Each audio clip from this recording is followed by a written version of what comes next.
Graham, good to speak to you. I'll just start by reflecting on last night. You've had a bit of time to sleep on that. What's your reflection on that game a few hours on? Defensively, it was a struggle for us at the start. Conceding so early made it difficult for us. And like I said last night, it put you under a lot of physical pressure with set pieces and the general play, and you have to deal with it.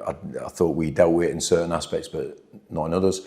And on the attacking sense of it, we played too slow and we didn't offer any attacking intent in their final, not any, but very limited attacking intent in their final third. So we didn't, and the less you attack, the more you defend. And that was the story of the game, really. How frustrating has this past 10 days been with those 3 defeats? Frustrating is, I've been frustrated in certain aspects in games. There's, I think, as individual games or individual results, I don't think there's any shame in the actual. Listen, 3-0 is heavy for us. You know what I mean? Because we have been pretty good defensively for the season, but because they've been in quick succession, we've been down on numbers, and it's come one after another. And I think the players have took maybe a bit of a mental hit from the preparation for the Cardiff game, then a bit of a let down in losing it. Then we went into the Huddersfield game, and that was obviously not a good performance from us, and in a local derby. And I think it just maybe after they scored the first goal last night brought all those memories to the front, and I thought we lost a bit of clarity in what we are as a team. So the frustration, I wouldn't say I was frustrated. I'm disappointed that we haven't picked up any points in those games, but with the Cardiff game, I don't think we deserved to. But we're pretty clear on what we have to do to get back to the team that we were 4 games ago. You know what I mean? It's we've got to put it into isolation. It's listen, we've got tough games coming up, so it's not just these 3 games. But like I said, I'm not going to define our whole season on a 3-game period and over 10 days. It's we have to acknowledge the quality of the opposition we were up against as well. So, but can we do things better? We've just gone through it with the players. Can we do things better? 100%. And we've given them a bit of comparison to the start of the season to last night, just to give them day off tomorrow to recover for Saturday, a clarity of thought, leaving the training ground rather than go home and wondering what did we do right and what did we do wrong. More to say, and now they have clarity about that. Speaking to Max a bit earlier on, he used the word clarity as well and said that perhaps at the minute the clarity in terms of doing things well and doing the right things in terms of how you play and to the best of your ability is perhaps clouded a bit amongst the players at the minute. Would you agree with that? Yeah, I described it to, it was actually when we walked on the training pitch this morning, and like it was just completely foggy, we couldn't see the other side of the pitch, and I said to a couple of staff, I said, this is almost us at the minute. Do you know what I mean? And you know, a bit of fog. You know, we're doing things that we're not. That hasn't got us the success we've had this season. But as we trained, the fog cleared, the sun came out, everything was nice and bright. Hopefully, that's a sign of where we're going to go. On the back of last night, naturally, a lot of people, a lot of fans in particular, pointed towards the attacking output and some of the stats on the back of that game and the Huddersfield game as well when it comes to shots on target, the XG as well being as low as it was, which isn't, again, like your side has been over the past couple of years. How much of a concern is that for you on the back of those last 2 games? Yeah, I think it's not us. So that's it. Look, the 2 games, because it was 2 games, because Cardiff we did have in the second threat. So 2 really tough away games. As tough as you're going to get in this division, because probably the next toughest one is Cardiff, and we've been there and won well when we were clear and had clarity in our thoughts. So I think we're still 4th or 5th XG in the league. Like I say, I'm not. These 2 or 3 games are not going to define our season, and they're not going to define what I think of my team, how we can get success. But you have these mental blocks sometimes, or this fog can appear, because it happened to me as a player, and it's our jobs as coaches to just bring them back on track, let them see the pictures, let them see the data, the images, the passages of play, and then they just realise it themselves. yeah, that looks good. That looks like us. That's all it is. All I've talked about since probably 18 months ago was being us and being true to us. And when we're like that, we're a good team. Doesn't guarantee a win, but we look like us. And I think the last 2 games we haven't looked like us. So it's not down, I don't believe, to individuals that are in those forward areas. We have not done enough as a team to get enough pressure in that final third and support and quality into that final third to give our lads up front a chance to score. I really do. But we work as a team. Can they do things better? Yeah. Can the whole team do things better? Yeah. Can I do things better? Yeah. So that's how we have to do. We have to help each other. That's where we are right now, all the time. We're not against each other as a group. We are, how can I help him? How can he help him? That's how we work. And that's where we are now. And that's where I am now as a manager. How can I help this group of players rediscover that verve, that commitment, that confidence to go and show what we are. But it won't guarantee anything forward. But we will look like us.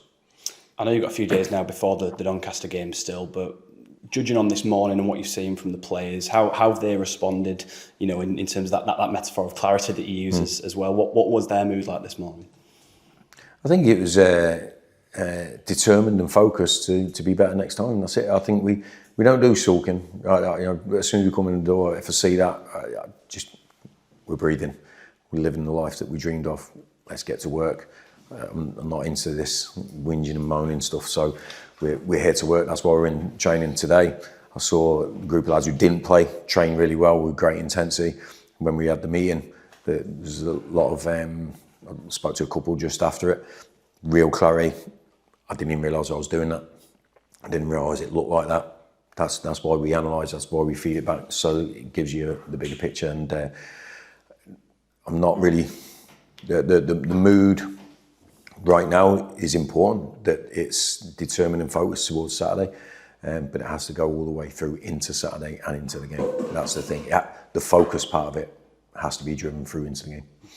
Just personnel-wise, and those that were missing last night, Anthony, Will and Louis as well missed out. Just what's the extent of their injuries? Yeah, they've picked up, Louis went down over on his ankle the day before the game, so we're still assessing him. I think he's, I haven't spoken to Bobby yet, but it was obviously the game. He tried it in a fitness test yesterday morning, but it wasn't enough. So, but having a fitness test suggests it's not a long-term thing, and he should be back soon.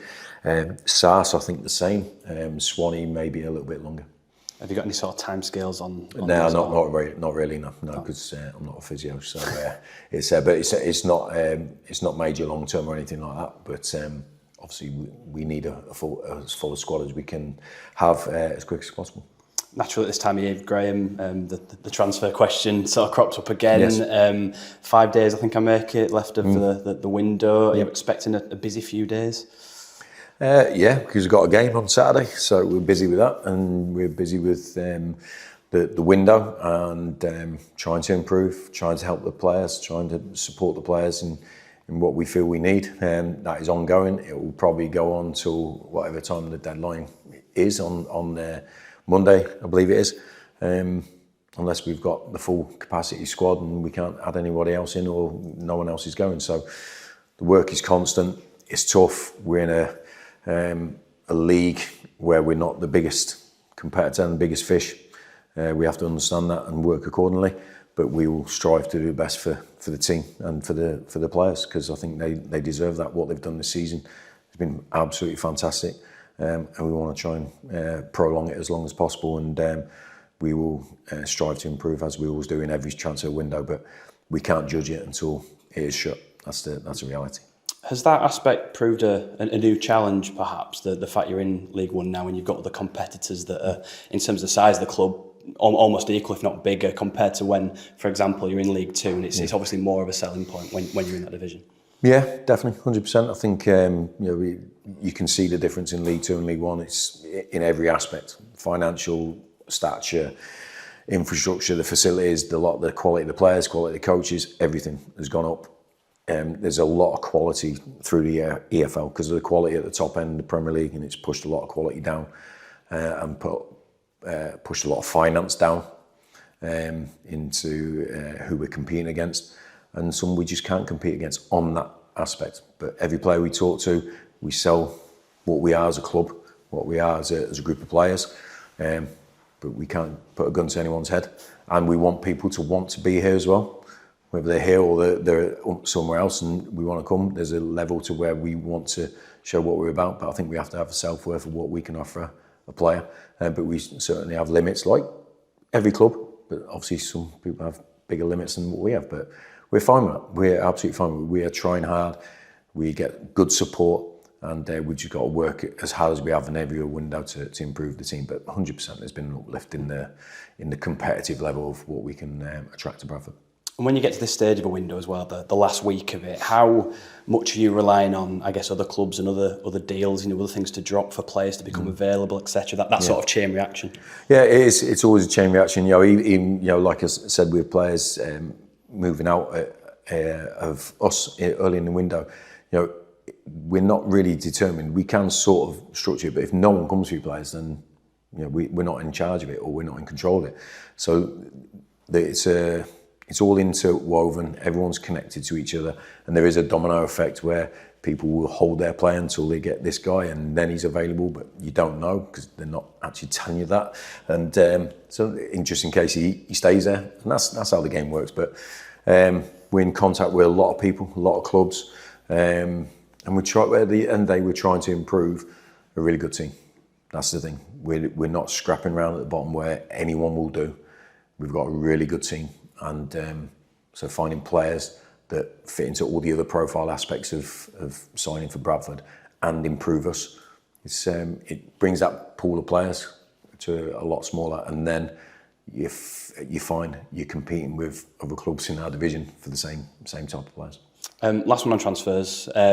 Since we spoke to you here last, Neil Byrne's gone on loan to Doncaster. Yes. Just explain the rationale behind that move, Graham. Yeah, it was. I had a chat with Byrne. I think he came to see me early. I can't remember, maybe two and a half weeks ago, maybe something like that. And he asked for how it looked, the picture here. I gave him the honesty that he deserved, and then he carried on competing and training with us, and then we had a few inquiries. We spoke to Byrne about them. He didn't quite fancy them. Then one came around Doncaster that he did, and we just wanted to get through Saturday's game, making sure we had the big enough squad for last night. Before giving him the okay to go, and then obviously once we came through Saturday reasonably unscathed physically, we gave him the permission to go and speak to Doncaster. And look, I think he deserves to be playing.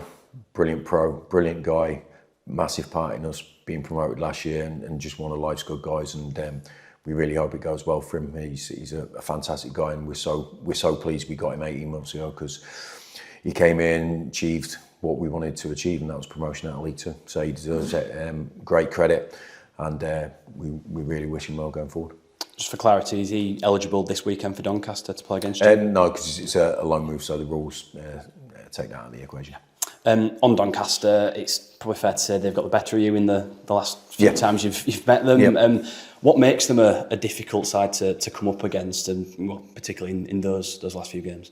Yeah, they've got good players and well coached. It's all the challenges are there for us. I think there's a couple of games where I think they were the better team. I think there's a couple of games where we shot ourselves in the foot, and so we have to get back to, like I said, being us and being the best version of us. That's the only way we can compete against anybody. We've had tough games against them when we beat them earlier in my tenure, when we got the better of them. Still tough games. They've managed to do it to us a couple of times, but we go into Saturday fresh with the hopefully the clarity of what we are, and we commit to it as well as we did for the first 4 or 5 months of the season. But we know the challenge. Everyone's desperate for points all the way through the league, but we have to make sure that that desire for points is not stronger than ours. And just finally from me, how much this weekend, given the sort of period you're in at the moment, how much does the Valley Parade factor come into it? Someone where you're familiar with, you've tasted a lot of success. Look, I've said it loads of times, we love playing at Valley Parade. I think we've created a brilliant environment between the support and the team.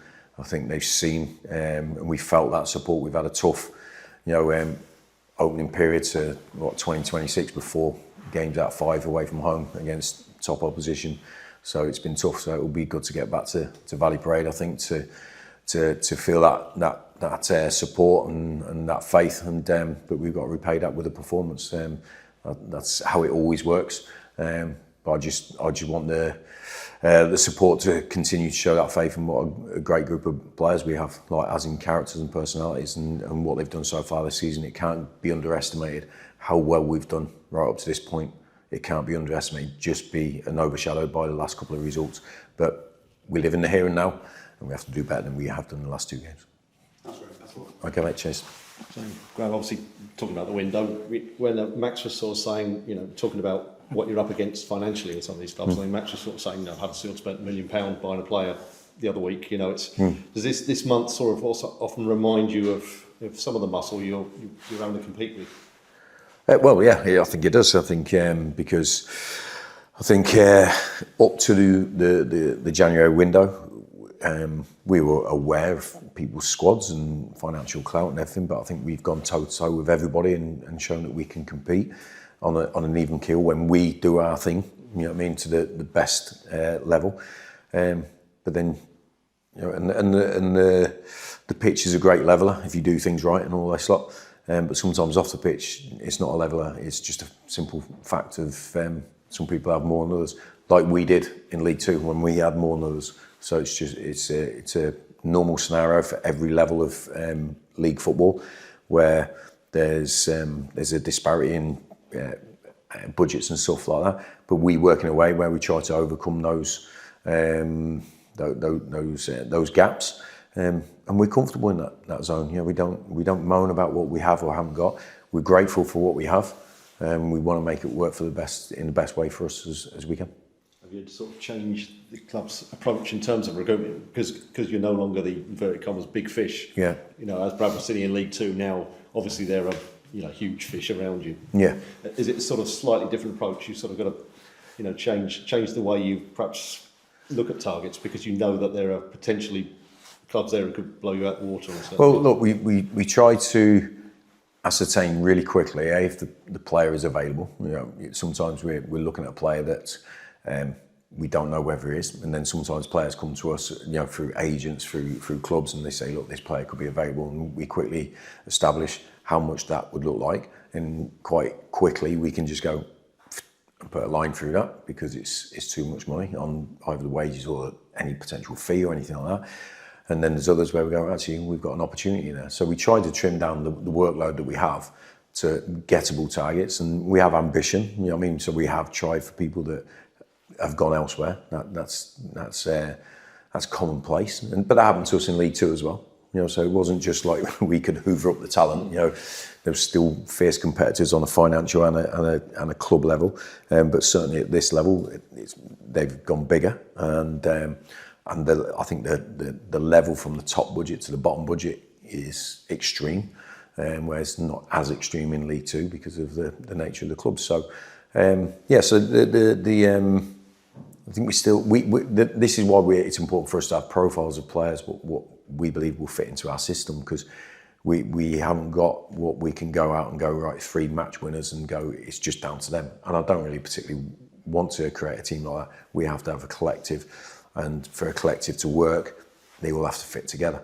So we're working exceptionally hard with what we have and the experience and the knowledge we have within the whole club to bring in the players that we feel will fit now and going forward. It's not just about this next 4-month period. It's also important. Listen, the loans are, loans are obviously about this next 4-month period.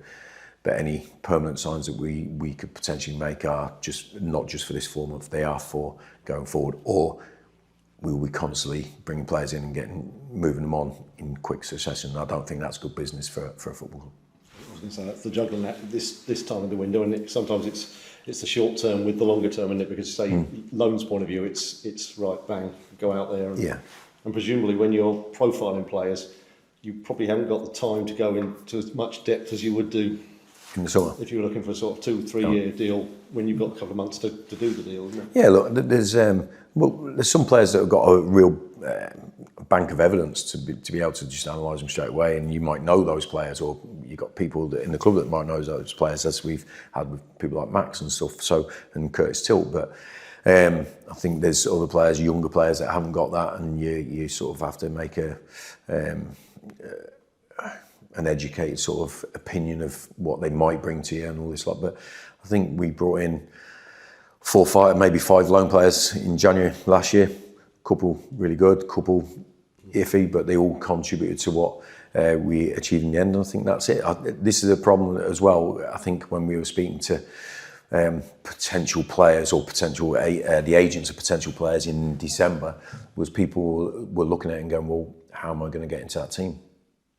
You know what I mean? Why would I come there? Because especially loan players, I think they want to know they're going to be playing. Well, they want to listen, and I don't give that guarantee to anybody when I ever sign them. Honestly, you get any player in our squad, sit down, ask them that question. I'll never give anyone the guarantee, but they have to back themselves to go, actually, am I going to get in that team? You know, it's standard practice really for players. So when we identify players, and then they might go, well, actually, I don't think I'm going to play. Or it's going to be really difficult to play because the players that you've got in there are doing really well already, and then they might go elsewhere because it might be easier to get into their team, into someone's first team, and play more games. Certainly on the loan aspect of it, I think the permanent signings are more likely to look at the longer term and think of it as a whole package. I think the loan players look at the next 4 months and go, how much game time do you think I can achieve? And that's where, you know, it's down to then we lose control, and it's into the player to make that leap of faith, really. Say about the loan players, the 2 lads from Newcastle, obviously they've got experience from previous clubs, but they're coming in halfway through a season and they're playing games straight away against virtually almost the top 3. I mean, it's been quite a tough baptism, that, isn't it? Yeah. That stage. Yeah, I agree 100%. I think, but this is why January is such fraught with danger and risk, because you either taking a lone player who's looking to get out and play games, which those guys have, or you're taking a senior player that's maybe not in favour elsewhere, and because they ain't been playing, and then you bring them in, and we're in the full-blooded games, like you say, and but because of the nature of the period, you know, the schedule, game. We can't afford to go, right, we're going to give you 4 weeks to get up to speed, and we'll have some bounce games and all this stuff. We haven't got the capability, so we have to give them game time and use them wisely to you know, it's why I made the 3 subs at the same time last night. You know, Matt Pennington hasn't played for a while, Tommy Lee hasn't played for a while, and Harrison Aspie hasn't played for a while. So it was more like, well, we can't lose any more players, so we have to bring those 3 on and put fresh legs on it. So it was more of a physical sort of care for those players. And that's why we have to juggle it. And you know, you might take the odd hit off that, but I've said it before, we have to juggle this squad to make sure we've got as many available to us as possible for every game. But for those young players, 100%, those lone players, coming in, but I think the deeper the end, the quicker you swim. You know what I mean? So I think that's where it is.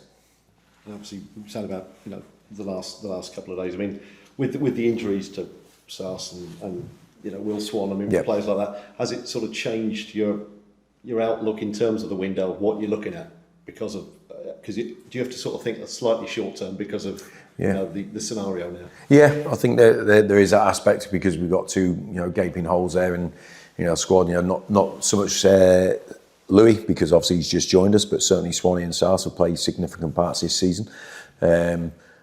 So we have to just make sure that you sort of not preempting, because you can't preempt injuries. You know, you can go off players' history and stuff like that, but I think it's really difficult to gauge that, because if you look at the injuries to both those 2 lads, Swanee and Sars, it actually come in a lull of games, not in the period where we're playing 4 and 10. It actually came 10 days after that. So maybe that an after effect of that. But certainly we have to win games here and now if we want to maintain what we're doing. So I think sometimes you get, I think it happened to us last January actually. I think right at the end of the window we lost Lewis Richards and I think Tyreek Wright. And we went, and in the last day I think we got Rom and Teo. But that was pure luck. If that had happened in the next game, we'd have been 2 players down. After the window, that's where it is. So we have to. I think it's. We were always going to go into February with a full complement of squad that we can have, but it might be that we have to direct our attentions to a certain part of the pitch where if we're going to have risk over, Sars, Swanee, and other players. So that might. Listen, we were always looking there anyway, but I think we might have to go one more player if we can to potentially do that. But if we can't get somebody, then I'm happy with what we have. Obviously, potentially, you've got a limit on loans in terms of the squad, but you don't have a limit in terms of, the match day squad, but you can have more loans than that. But obviously, it'll be a case of it's then one or two miss out, isn't it? And we've discussed that. We're reluctant to do that. I think we're reluctant to do that, but it might be a case where it needs must. That's the reality. So if it comes to that, and we have to look after ourselves as a club and do that, we might take that opportunity if the right player's there. But also know the danger of having a bloated squad who's not involved with players not involved, and he's been brought in, or somebody's been brought in. That was sort of a scenario we inherited when we first came in here, and there was 2 or 3 players, maybe 4, that were nowhere near the first team, and we looked after them as a club should do. But they knew they'd lost all hope of ever making an impact on the first team, and they were still here for another 6 weeks or so. So that can be a negative effect on the group dynamic, and I believe in the team, the connection with each other, the environment. I think is really important. That's where we can make up the margins with the bigger financial clubs that are out there, and that has to be protected. But we also have to protect the integrity of the numbers that we have in the squad.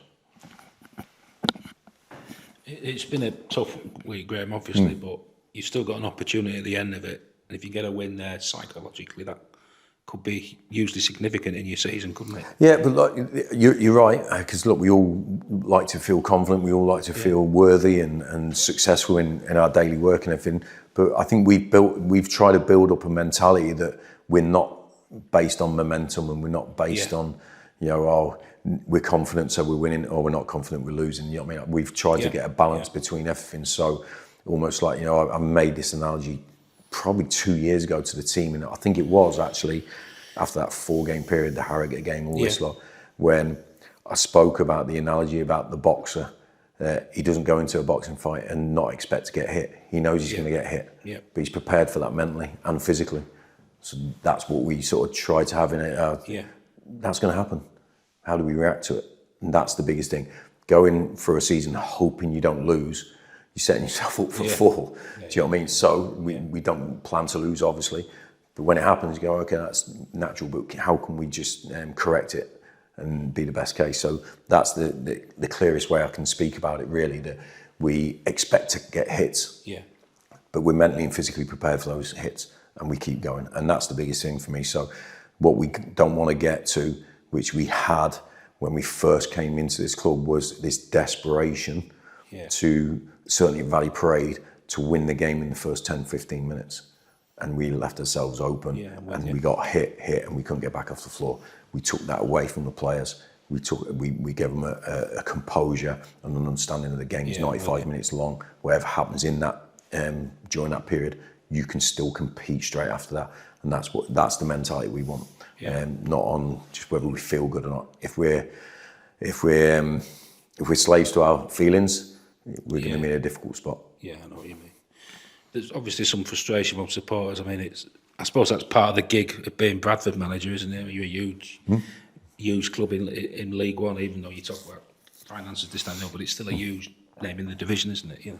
Yeah, look, I don't think it's unique to Bradford. I'm well aware of the bigger picture in Premier League, League Two, the pressure all managers and clubs are under to win games, regardless of whether they have massive budgets or not. That expectation is always there. But I think when you look at one game and you take the frustration and disappointment in that, then you look at the big picture and you go and you put it in balance. And I think that can bring you back in the room and actually have an overall. Because what we don't want to do is bring I said this last night after the game. I don't want to bring any. We don't have to make up for last night by what we do on Saturday. Saturday's a different entity, and I want that to be in the supporters' minds as well. Saturday is a completely different entity. Remember all the top quality performances we've had, home and away, but certainly at Valley Parade. We're still that team. Yeah. We are still that team. We still got that heart inside us as individuals. We still want. Yeah, no one can question. I know sometimes some games can look like the player's not working, but I see the data. And I know what the data was when we first come in, and I know what it is now. Yeah. These boys are working. They're running hard to make up those the differences. And if they're not, honestly, they know I will be on for it. You know what I mean? But that's not where we're going wrong at the moment. It's not through work ethic. It's just through a clarity of ideas of what we do when we get back to that. And I think the support will see that team again. Yeah, and it's important as well. I mean, you'd have taken this position at the start of the season, and you look at the teams that have come up with you as well. I mean, it's impossible not to sort of say that, isn't it, really? No, I said that. I've given that to the players. Don't forget that we're that team. You know, I'll just give them the 4 numbers at the league table. We're that team. So don't lose your belief in that. You know, tough times and that, but don't never lose your self-worth. Never lose your faith in your teammates. You know, we've done great things, but listen, we all want to. You know, what we've done so far is not enough for us. Yeah. You know, I mean, as individuals, we're still working hard. I see the lads how they're working today. Yeah. They want to win again. They want to win again. They want to feel good again. So that's the ambition we all have right now. And hopefully, the players will prove that to everybody on Saturday.